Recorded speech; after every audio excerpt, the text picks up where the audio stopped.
জীবনের শেষ মুহূর্তে আপনি পদার্পণ করে ফেলেছেন, ওই দিন আপনি কি ভাববেন জানেন? ইস, আমি কেন সুদ খাইলাম, আমি কেন ঘুষ খাইলাম। প্রত্যেকটা তাগড়া যুবক ভাববে, ইস আমি রাতের বেলা পর্নোগ্রাফি ব্লু ফিল্ম কেন দেখলাম। প্রত্যেকটা যুবক ভাববে, আমি হারাম রিলেশনশিপ কেন করলাম দুনিয়ার বুকে। প্রত্যেকটা যুবতী মেয়ে ভাববে, ইস দুনিয়াতে আমি পর্দাশীল কেন হতে পারলাম না।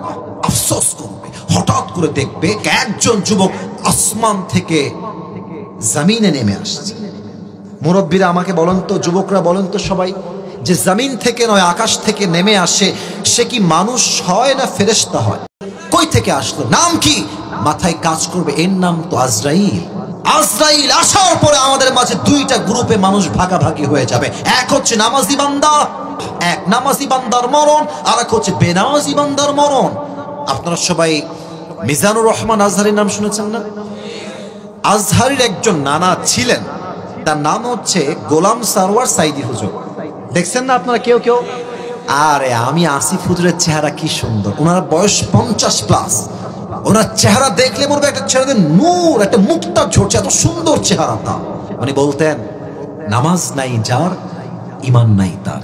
নামাজ নাই যার মুসলমান হিসেবে পরিচয় দেওয়ার কোনো যোগ্যতা নাই। তাই যুবক ভাইরা আমার, ঠিক কিনা বলো?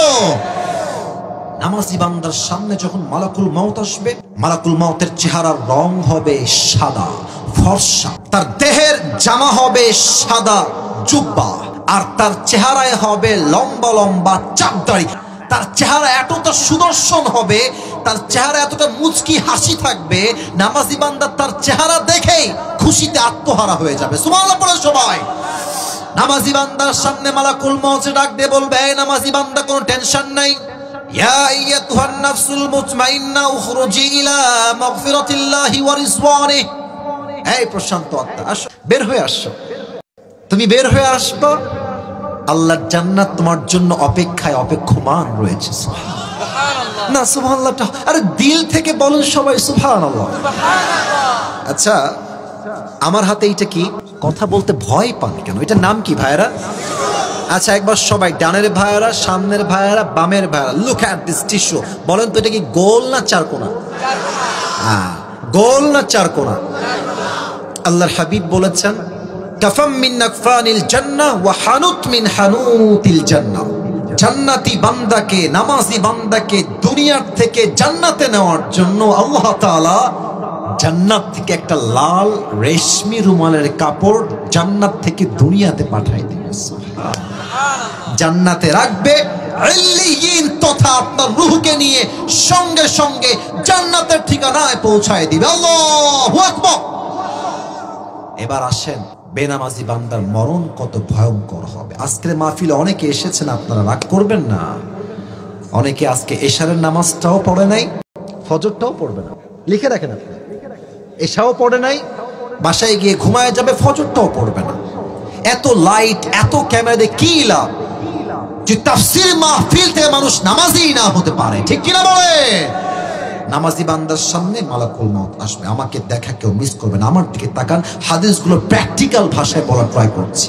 মালাকুল মউত যখন জমিনে নামবে, দেহের রং হবে নীল, ব্লু কালার, নীলাভ বর্ণের চেহারা, তার জামা হবে কালো কুচ্ছিত ব্ল্যাক কালার, আর এক পা থাকবে জমিনে, হেড তথা মাথা থাকবে আকাশ বরাবর বিশাল লম্বা। বেনামাজি মুরব্বী যখন মালাকুল মউতের কুচ্ছিত চেহারা দেখবে, যুবক মুরব্বী দেহটা থর থর থর থর থর থর করে কাঁপবে। মালাকুল মউত ধমক দিয়ে বলবে, ইয়া আইয়াতুহান নাফসুল খাবিসা উখরুজি ইলা গাযাবিল্লাহ। বেনামাজি বান্দা, বের হয়ে আয়, আল্লাহর গজবের দিকে, জাহান্নামের দিকে বের হয়ে আয়। বের হবে না। ডান দিকে দৌড় দিবে, বাম দিকে দৌড় দিবে, আর একবার রুহুটা বের হয়ে পেছনের দিকে পালাতে চাইবে। Look at my left hand, বাম হাত দেখেন। বেনামাজি বান্দার দিকে মালাকুল মউত তার বাম হাতটা দিয়ে এমন জোরে একটা থাবা দিবে, তার বুকের ভেতরে হাতটা এমনি ঢুকায় দিবে। রুহুটাকে যখন তার বুক থেকে টেনে হিচড়ে বের করবে, হাদিসে আসছে একটা জীবিত ছাগলকে যাবেহ না করে তার চামড়া কেউ যদি টেনে হিচড়ে চাকু দিয়ে ছিঁড়ে ফেলে, ওই ছাগলটার যে পরিমাণ কষ্ট হয় তার চাইতে 70 গুণ বেশি কষ্ট দিয়ে বেনামাজি বান্দার রূহটাকে কবজ করা হবে। সকলেই দিল থেকে বলেন নাউজুবিল্লাহ। পারবেন এই কষ্ট সহ্য করতে? বলেন কে আছে পারবে? যদি আপনাকে একটা বেতের আঘাত করে, তাই তো আপনি সহ্য করতে পারেন না। শীতকালে যখন কেউ পড়ে যায়, একটু আঘাত লাগলে পুরো দেহটা থর থর থর থর করে কাঁপে। বেনামাজি বান্দা 70 গুণ বেশি কষ্ট তার রূহটা কবজ করা হবে। কুল ইমাজিন দ্য পেইন। আপনি ভাবেন না তার ব্যথা কত বেশি হবে।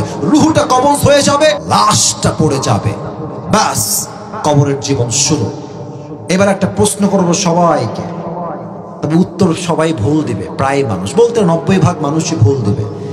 বলেন তো কবরের প্রশ্ন মোট কয়টা হবে? 4টা।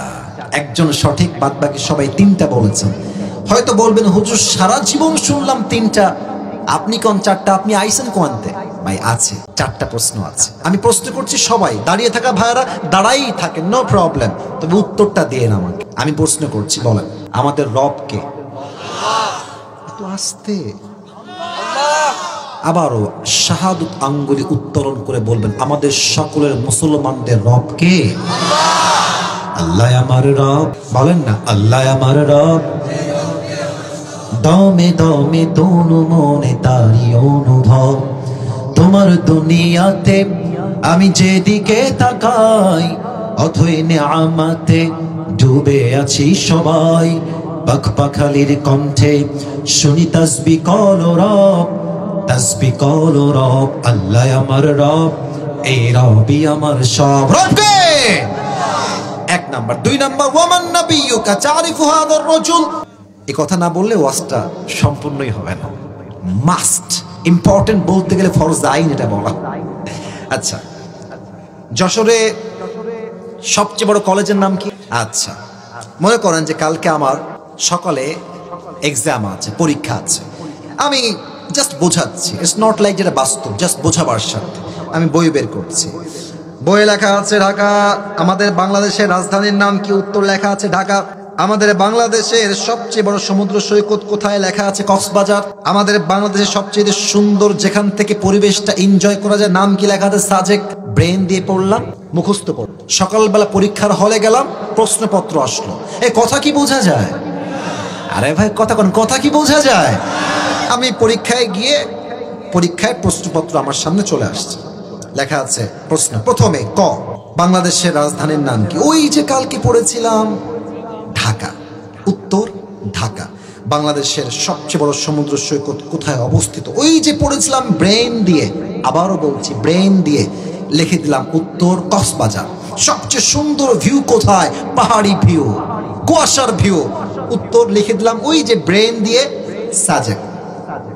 কবরের প্রশ্ন কসম খোদার এরকম নয়। আপনি ভাববেন না আরে কবরের 3টা প্রশ্ন মুখস্থ করে ফেলেছি, নো টেনশন, খালি বলবে ফাটাই দিব একেবারে। কবরের প্রশ্ন কেমন হবে?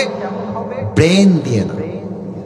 আপনাকে জানতে হবে, মানতে হবে, আমল করতে হবে, ঈমানও রাখতে হবে, তারপরে উত্তরটা সহজ হবে। ঠিক কিনা বলেন? যদি ভাবেন যে উত্তর মুখস্থ করে উত্তর দিব, no, absolutely wrong idea man. আবার বলেন তো এবার আমার মুখের দিকে তাড়ায়, এই যে আমার লম্বা লম্বা কালো কালো, আচ্ছা মাইকটা একটু হটাই দে, এটা লম্বা লম্বা কি না, আবার সাউন্ড কমে, এটার নাম কি? আচ্ছা আপনারা সবাই কন, আমার ক্ষতি হবে ভাই? এই দাড়ি রেখে কি আমার খ্যাত লাগতেছে? কথা কষ্ট না কিসের জন্য খ্যাত লাগতেছে ভাই? এবার বলেন তো সবাই, আবার নবীর মুখে লম্বা লম্বা চাপ দাড়ি ছিল কি ছিল না? জোরে বলেন, ছিল কি ছিল না? আমার নবীর মতো সুন্দর আল্লাহর এই জমিনে দ্বিতীয় আর কেউ কি হতে পারে? যাদের চেয়ে সুন্দর তুমি, নবী আমার কামলিওয়ালা, দো জাহানের বাদশা তুমি, প্যারা নবী সাল্লে আলা, দো জাহানের বাদশা তুমি, প্যারা নবী সাল্লে আলা, যাদের চেয়ে সুন্দর তুমি, নবী আমার কামলিওয়ালা। সুবহানাল্লাহ পড়বেন না তো সবাই? 2 নাম্বার প্রশ্ন শেষ। 3 নাম্বার, ওয়ামা দীনুক, আমাদের ধর্মের নাম কি? বলেন বুক ফুলায়। আরে মিয়া গর্ব নিয়ে আমাদের ধর্মের নাম কি? ইসলাম। এটা হচ্ছে 3টা উত্তর শেষ। শেষ প্রশ্ন, এত উত্তর জানে কেমনে? How do you know? What is the source of your knowledge? তোমার জ্ঞানের উৎস কোথায়? দেখালাম তাও কইতে পারলে না। বলেন সবাই কি নাম? আল্লাহ বলবে ওই ফেরেশতা খবরদার, খান না, আর প্রশ্ন হবে না, স্টপ, থামো। এই মুহূর্তে আমার বান্দার কবরের সঙ্গে তোমরা এই মুহূর্তে জান্নাতের দরজা খুলে দাও। আমার বান্দার কবরকে তোমরা এখনই 70 গজ লম্বা করে দাও। সুবহানাল্লাহ পড়বেন না আপনারা?